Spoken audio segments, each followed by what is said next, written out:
بسم اللہ الرحمن الرحیم۔ شروع اللہ کا نام لے کر جو بڑا مہربان نہایت رحم والا ہے۔ کاف ہا یا عین صاد، یہ تمہارے پروردگار کی مہربانی کا بیان ہے جو اس نے اپنے بندے زکریا پر کی تھی جب انہوں نے اپنے پروردگار کو دبی آواز سے پکارا اور کہا کہ اے میرے پروردگار، میری ہڈیاں بڑھاپے کے سبب کمزور ہو گئی ہیں اور سر سفید بالوں کی وجہ سے چمکنے لگا ہے، اور اے میرے پروردگار، میں تجھ سے مانگ کر کبھی محروم نہیں رہا، اور میں اپنے بعد اپنے بھائی بندوں سے ڈرتا ہوں، اور میری بیوی بانجھ ہے، پھر بھی مجھے اپنے پاس سے ایک وارث عطا فرما جو میری اور اولاد یعقوب کی میراث کا مالک ہو، اور اے میرے پروردگار، اس کو خوش اخلاق بنائیو۔ فرمایا اے زکریا، ہم تم کو ایک لڑکے کی بشارت دیتے ہیں جس کا نام یحییٰ ہوگا، اس سے پہلے ہم نے اس نام کا کوئی شخص پیدا نہیں کیا۔ انہوں نے کہا کہ پروردگار، میرے ہاں کس طرح لڑکا ہوگا جبکہ میری بیوی بانجھ ہے اور میں بڑھاپے کی اس حالت کو پہنچ گیا کہ سوکھ گیا ہوں۔ حکم ہوا کہ اسی طرح ہوگا۔ تمہارے پروردگار نے فرمایا ہے کہ مجھے یہ آسان ہے، اور میں پہلے تم کو بھی تو پیدا کر چکا ہوں اور تم کچھ چیز نہ تھے۔ کہا کہ پروردگار، میرے لیے کوئی نشانی مقرر فرما۔ فرمایا نشانی یہ ہے کہ تم صحیح و سالم ہوتے ہوئے 3 رات دن لوگوں سے بات نہ کر سکو گے۔ پھر وہ عبادت کے حجرے سے نکل کر اپنی قوم کے پاس آئے تو ان سے اشارے سے کہا کہ صبح و شام تسبیح کرتے رہو۔ فرمایا اے یحییٰ، ہماری کتاب کو مضبوطی سے تھامے رہو، اور ہم نے ان کو لڑکپن ہی میں دانائی عطا فرمائی تھی اور اپنے پاس سے شفقت اور پاکیزگی دی تھی، اور وہ پرہیزگار تھے اور وہ اپنے ماں باپ کے ساتھ نیکی کرنے والے تھے اور سرکش اور نافرمان نہیں تھے۔ اور جس دن وہ پیدا ہوئے اور جس دن وفات پائیں گے اور جس دن زندہ کر کے اٹھائے جائیں گے ان پر سلام ہے۔ اور کتاب یعنی قرآن میں مریم کا بھی تذکرہ کرو، جب وہ اپنے لوگوں سے الگ ہو کر مکان کے مشرقی حصے میں چلی گئیں، پھر انہوں نے ان کی طرف سے پردہ کر لیا تو ہم نے ان کی طرف اپنا فرشتہ بھیجا، سو وہ ان کے سامنے ایک خوبصورت مرد کی صورت میں آیا۔ مریم بولی کہ اگر تم پرہیزگار ہو تو میں تم سے بچنے کے لیے رحمان کی پناہ لیتی ہوں۔ فرشتے نے کہا کہ میں تو تمہارے پروردگار کا بھیجا ہوا یعنی فرشتہ ہوں، اور اس لیے آیا ہوں کہ تمہیں پاکیزہ لڑکا بخشوں۔ مریم نے کہا کہ میرے ہاں لڑکا کیوں کر ہوگا جبکہ مجھے کسی مرد نے بطور شوہر چھوا تک نہیں اور میں بدکار بھی نہیں ہوں۔ فرشتے نے کہا کہ یوں ہی ہوگا۔ تمہارے پروردگار نے فرمایا کہ یہ مجھے آسان ہے اور میں اسے اسی طریق پر پیدا کروں گا تاکہ اس کو ہم لوگوں کے لیے اپنی طرف سے نشانی اور ذریعہ رحمت بنائیں، اور یہ کام مقرر ہو چکا ہے۔ چنانچہ وہ اس بچے کے ساتھ حاملہ ہو گئیں اور اسے لے کر ایک دور جگہ چلی گئیں۔ پھر درد ذہ ان کو کھجور کے تنے کی طرف لے آیا، کہنے لگی کہ کاش میں اس سے پہلے مر چکتی اور بھولی بسری ہو گئی ہوتی۔ تب ان کے ٹیلے کے نیچے کی جانب سے فرشتے نے ان کو آواز دی کہ غمناک نہ ہو، تمہارے پروردگار نے تمہارے نیچے ایک چشمہ پیدا کر دیا ہے، اور کھجور کے تنے کو پکڑ کر اپنی طرف ہلاؤ، وہ تم پر تازہ عمدہ کھجوریں گرائے گا، تو کھاؤ اور پیو اور آنکھیں ٹھنڈی کرو۔ اگر تم کسی آدمی کو دیکھو تو کہنا کہ میں نے اللہ کے لیے روزے کی منت مانی، تو آج میں کسی آدمی سے ہرگز کلام نہیں کروں گی۔ پھر وہ اس بچے کو اٹھا کر اپنی برادری والوں کے پاس لے آئیں۔ وہ کہنے لگے کہ مریم، یہ تو نے برا کام کیا۔ اے ہارون کی بہن، نہ تو تیرا باپ ہی برا آدمی تھا اور نہ تیری ماں ہی بدکار تھی۔ تو مریم نے اس بچے کی طرف اشارہ کیا۔ وہ بولے کہ ہم اس سے کہ گود کا بچہ ہے کیسے بات کریں؟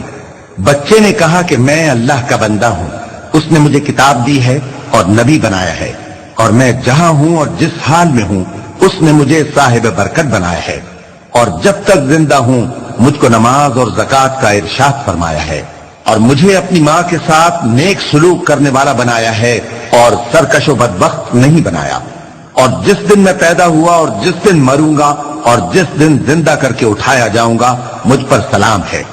یہ مریم کے بیٹے عیسیٰ ہیں، اور یہ سچی بات ہے جس میں لوگ شک کرتے ہیں۔ اللہ کو شایع نہیں کہ کسی کو بیٹا بنائے، وہ پاک ہے۔ جب کسی چیز کا ارادہ کرتا ہے تو اس کو یہی کہتا ہے کہ ہو جا، تو وہ ہو جاتی ہے۔ اور بے شک اللہ ہی میرا اور تمہارا پروردگار ہے، تو اسی کی عبادت کرو، یہی سیدھا رستہ ہے۔ پھر اہل کتاب کے فرقوں نے باہم اختلاف کیا، سو جو لوگ کافر ہوئے ہیں ان کو بڑے دن یعنی قیامت کے روز حاضر ہونے سے خرابی ہے۔ وہ جس دن ہمارے سامنے آئیں گے کیسے سننے والے اور کیسے دیکھنے والے ہوں گے، مگر ظالم آج کھلی گمراہی میں ہیں۔ اور ان کو حسرت و افسوس کے دن سے ڈرا دو جب بات فیصل کر دی جائے گی اور وہ غفلت میں پڑے ہوئے ہیں اور ایمان نہیں لاتے۔ ہم ہی زمین کے اور جو لوگ اس پر بستے ہیں ان کے وارث ہوں گے اور ہماری ہی طرف ان کو لوٹنا ہوگا۔ اور کتاب میں ابراہیم کا ذکر کرو، بے شک وہ نہایت سچے تھے، پیغمبر تھے۔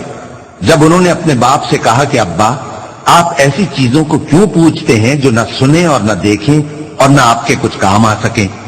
ابا مجھے ایسا علم ملا ہے جو آپ کو نہیں ملا، تو میرے ساتھ ہو جائیے، میں آپ کو سیدھی راہ پر لے چلوں گا۔ ابا شیطان کی پوجا نہ کیجیے، بے شک شیطان اللہ کا نافرمان ہے۔ ابا مجھے ڈر لگتا ہے کہ آپ کو اللہ کا عذاب آ پکڑے تو آپ شیطان کے ساتھ ہی ہو جائیں۔ اس نے کہا کہ ابراہیم کیا تو میرے معبودوں کے خلاف ہے؟ اگر تو باز نہ آئے گا تو میں تجھے سنسار کر دوں گا اور تو ہمیشہ کے لیے مجھ سے دور ہو جا۔ ابراہیم نے سلام علیکم کہا اور کہا کہ میں آپ کے لیے اپنے پروردگار سے بخشش مانگوں گا، بے شک وہ مجھ پر نہایت مہربان ہے۔ اور میں آپ لوگوں سے اور جن کو آپ اللہ کے سوا پکارا کرتے ہیں ان سے کنارہ کرتا ہوں اور اپنے پروردگار ہی کو پکاروں گا۔ امید ہے کہ میں اپنے پروردگار کو پکار کر محروم نہیں رہوں گا۔ اور جب ابراہیم ان لوگوں سے اور جن کی وہ اللہ کے سوا پرستش کرتے تھے الگ ہو گئے تو ہم نے ان کو اسحاق اور اسحاق کو یعقوب بخشے اور ہر ایک کو پیغمبر بنایا، اور ہم نے ان کو اپنی رحمت سے بہت سی چیزیں عنایت کی اور ان کا ذکر جمیل بلند کیا۔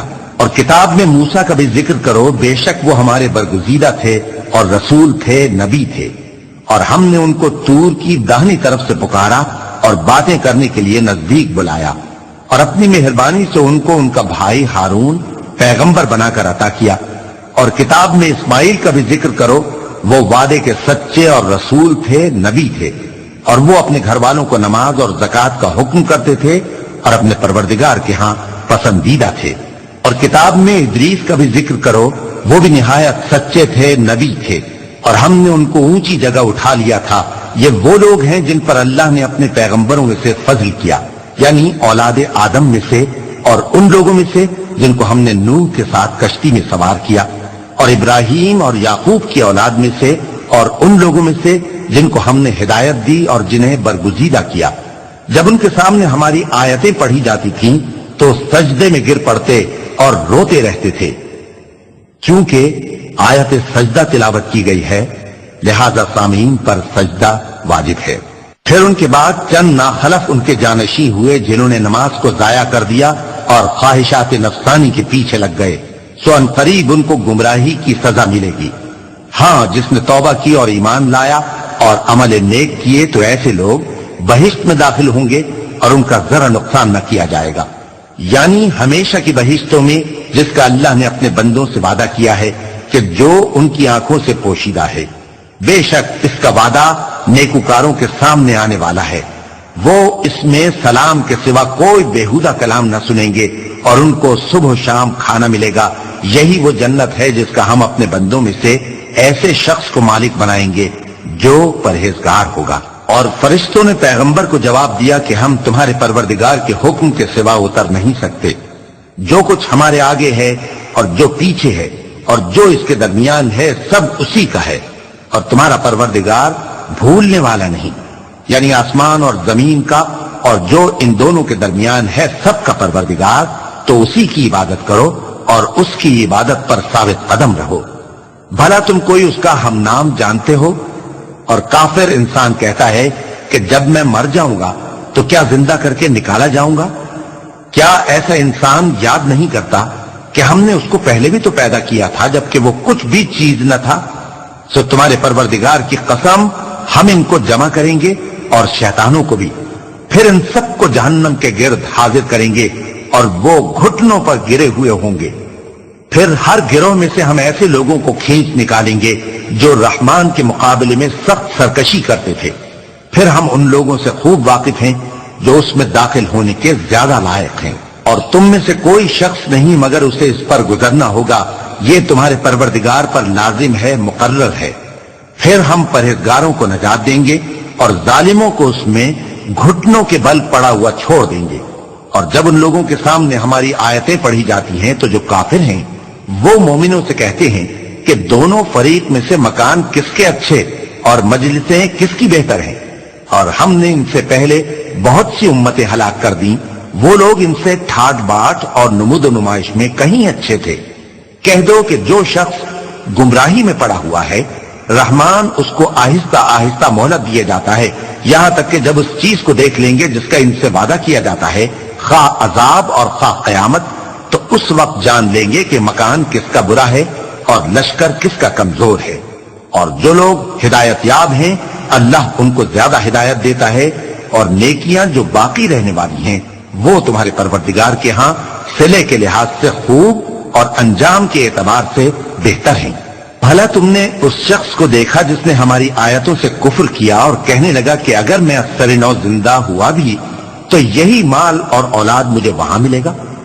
کیا اس نے غیب کی خبر پالی ہے یا اللہ کے یہاں سے عہد لے لیا ہے؟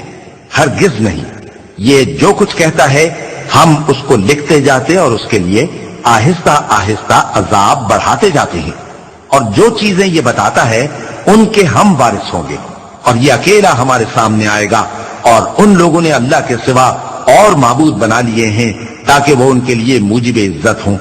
ہرگز نہیں، وہ معبود ان کی پرستش سے انکار کریں گے اور ان کے دشمنوں مخالف ہوں گے۔ کیا تم نے نہیں دیکھا کہ ہم نے شیطانوں کو کافروں پر چھوڑ رکھا ہے کہ وہ ان کو خوب اکساتے رہتے ہیں؟ تو تم ان پر عذاب کے لیے جلدی نہ کرو کہ ہم تو ان کے لیے دن شمار کر رہے ہیں۔ جس روز ہم پرہیزگاروں کو رحمان کے سامنے بطور مہمان جمع کریں گے اور گنہگاروں کو دوزخ کی طرف پیاسے ہانک لے جائیں گے، تو لوگ کسی کی سفارش کا اختیار نہ رکھیں گے مگر جس نے رحمان سے اقرار لے لیا ہو، اور کہتے ہیں کہ رحمان بیٹا رکھتا ہے۔ ایسا کہنے والوں، یہ تو تم بری بات زبان پر لاتے ہو۔ قریب ہے کہ اس جھوٹ سے آسمان پھٹ پڑے اور زمین شق ہو جائے اور پہاڑ پارا پارا ہو کر گر پڑے کہ انہوں نے رحمان کے لیے بیٹا تجویز کیا، اور رحمان کو شایع نہیں کہ کسی کو بیٹا بنائے۔ ہر شخص جو آسمانوں اور زمین میں ہے رحمان کے روبرو بطور بندہ ہی آئے گا۔ اس نے ان سب کو اپنے علم سے گھیر رکھا اور ایک ایک کو شمار کر رکھا ہے، اور یہ سب قیامت کے دن اس کے سامنے اکیلے اکیلے حاضر ہوں گے۔ اور جو لوگ ایمان لائے اور عمل نیک کیے رحمان ان کی محبت مخلوقات کے دل میں پیدا کر دے گا۔ اے پیغمبر صلی اللہ علیہ وآلہ وسلم، ہم نے یہ قرآن تمہاری زبان میں آسان بنا کر نازل کیا ہے تاکہ تم اس سے پرہیزگاروں کو خوشخبری پہنچا دو اور جھگڑالوؤں کو ڈر سنا دو، اور ہم نے ان سے پہلے بہت سے گروہوں کو ہلاک کر دیا ہے۔ بھلا تم ان میں سے کسی کو دیکھتے ہو یا کہیں ان کی بھنک سنتے ہو؟ صدق اللہ العظیم۔